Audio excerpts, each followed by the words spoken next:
When Katt Williams walked into that courtroom, nobody smiled. The man known for his viral rants and gut-busting comedy wasn't there to entertain. He wasn't performing. He was under oath. And what he said next sent chills through the courtroom and shockwaves across the entire entertainment industry. For years, people labeled him a loudmouth and a conspiracy theorist. He had publicly called out some of the biggest names: Jay-Z, Tyler Perry, Kevin Hart, Steve Harvey, T.D. Jakes, Ricky Smiley. Every time, the world rolled its eyes. They said he was bitter, irrelevant, or just crazy. But now, those same names are being pulled into the spotlight. This time, through verified federal court documents, in a case that threatens to reshape the entire entertainment landscape. And in that courtroom, Katt didn't just repeat what he'd always said, he confirmed. Yet, the secret parties, the airtight NDAs, the hidden cameras inside luxury penthouses, the careers bought, traded, and manipulated to serve one man's growing empire. But he didn't stop at Diddy. He peeled back the curtain on an entire network of powerful Hollywood insiders, one name at a time, one brick at a time. This wasn't stand-up, this was Judgment Day. And Katt wasn't cracking jokes, he was dropping receipts. He walked in alone, no entourage, no legal team buzzing behind him. Just a black folder in his hand and a gaze sharp enough to cut through steel. Reporters were silent. Outside, the internet had already caught fire. But inside the courtroom, you could hear a pin drop. Then the voice that once filled stadiums with laughter spoke, dead serious. Let me say this once, under oath and without a punchline. I warned y'all years ago. And you laughed! He told the court this wasn't news to him. He'd been trying to sound the alarm for over a decade, but because it came wrapped in comedy, no one took him seriously. When you make people laugh, he said, they forget to listen. But I wasn't just telling jokes. I was hiding the truth in plain sight. Then he laid it all out. A pattern. The same celebrities at the same ultra-exclusive parties. They'd vanish for a while, only to return with blockbuster movie deals, sold-out tours, and prime-time television contracts.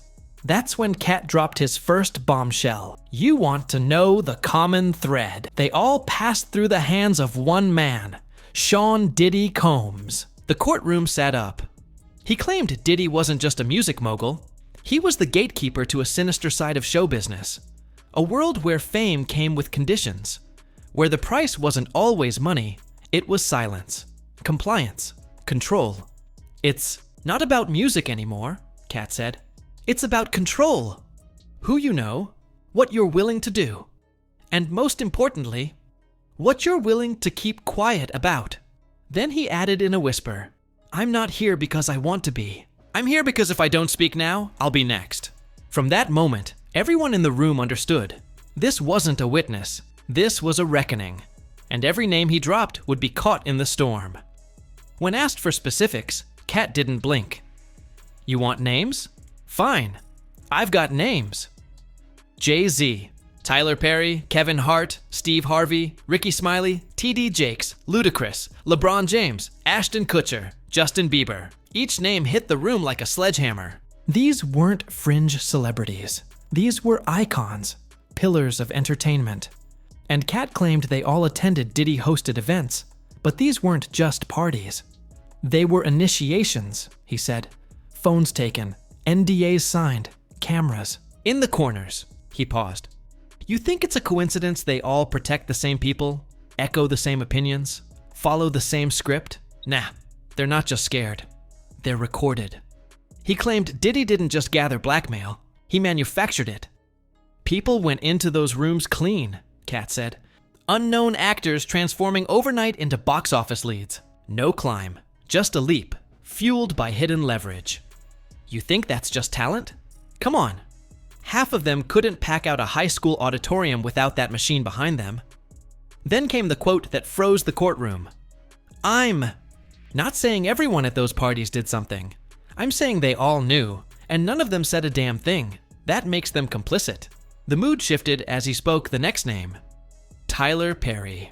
"This ain't about wigs and church jokes," Katt said. "It's about ritual, symbolism, power. You think a billion-dollar studio just appears out of thin air? Nah, that was part of the deal. A trade." He claimed Perry's rise was orchestrated with Diddy's backing. Bad boy insiders working his early premieres, celebrity appearances, media coverage, all of it planned. Then he added, "Tyler warned his male actors to stay away from me. You know why? Because I saw him. I saw what he was doing at those parties, and he knew I wouldn't stay quiet."